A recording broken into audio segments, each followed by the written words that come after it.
Depuis la pandémie de Covid-19 et le confinement, de plus en plus de parents l'avouent, ils sont stressés, débordés, ils ne savent plus comment faire pour gérer leurs enfants. Le burn-out familial est un phénomène qui ne cesse de se développer. Pour en parler, nous recevons aujourd'hui Marie Costa, coach parental, et Maïté Darnaud, journaliste pour Libération.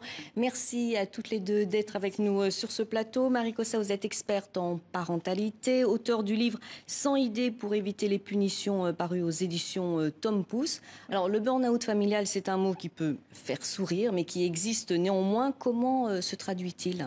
Alors avant d'arriver en burn-out, on est d'abord dans une phase où on veut être un parent parfait, un parent qui réussit dans tous les domaines avec ses enfants.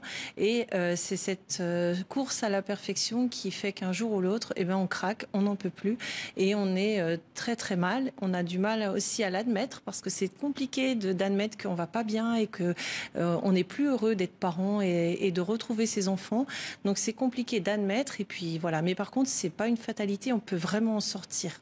Il y a beaucoup de pleurs, d'irritabilité, de colère, ça se traduit. Voilà, de fatigue. Alors au début, les parents, ils sont patients, ils sont très très patients, ils répètent, ils redisent les choses. Et puis après, ils s'énervent, ils crient, etc. Puis il y a certains parents qui arrivent à craquer complètement et à plus vraiment apprécier leur rôle de parent. Mais rassurez-nous, rassurez les parents qui nous regardent. Est-ce qu'il existe des solutions pour en venir à bout ? Oui, la première, c'est d'en prendre conscience. Une fois qu'on a pris conscience de ça, on va se faire aider. On va essayer d'abord d'avoir une personne qui est toujours joignable, qui va pouvoir vous aider quand ça va pas. Ensuite, vous pouvez en parler à votre médecin, parce que si vous avez besoin de mieux dormir, de mieux vous alimenter, etc., il y a aussi plein de choses à faire pour pouvoir vous sentir bien dans votre corps. Et puis, prendre du temps pour soi. Alors ça, c'est se réorganiser sa vie de famille, déléguer les choses, apprendre à responsabiliser les enfants pour que toute la charge mentale porte sur la même personne. Et puis, une fois qu'on a fait tout ça, retrouver un peu du temps pour soi, pour se faire plaisir et pour ses enfants. Oui, déléguer, je pense que c'est une des solutions. Alors, je rappelle que vous avez aussi un site où on peut trouver des conseils, www.costamarie.com ou un forum aussi, un blog. Un blog avec plein d'articles pour aider les parents au quotidien, oui.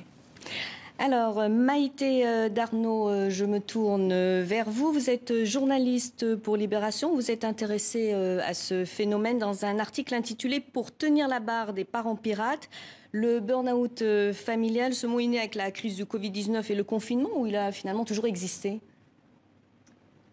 En fait, des difficultés parentales, il y en a toujours eu. Ce qui est nouveau, c'est que la crise sanitaire les a exacerbées avec les périodes de confinement qui ont induit une forme de promiscuité, avec la fermeture des écoles aussi. En novembre, Adrien Taquet, le secrétaire d'État chargé de l'enfance et des familles, a commandé un sondage à Harris Interactive qui montre que 84% des parents, logiquement, ont passé plus de temps avec leurs parents, mais que seuls 64% d'entre eux considèrent que c'est un temps de meilleure qualité et que globalement, 70% des parents se disent plus fatigués. Et ça concerne beaucoup plus les femmes qui sont encore les premières à assumer la charge mentale qui a été démultipliée avec des tâches ménagères omniprésentes, l'occupation des enfants auxquelles s'est rajouté le télétravail.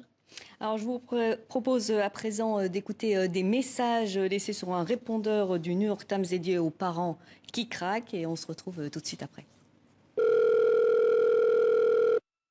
Bienvenue sur la messagerie du cri primal du New York Times. Vous avez la parole pour 1 minute afin de hurler, rire, pleurer, décompresser.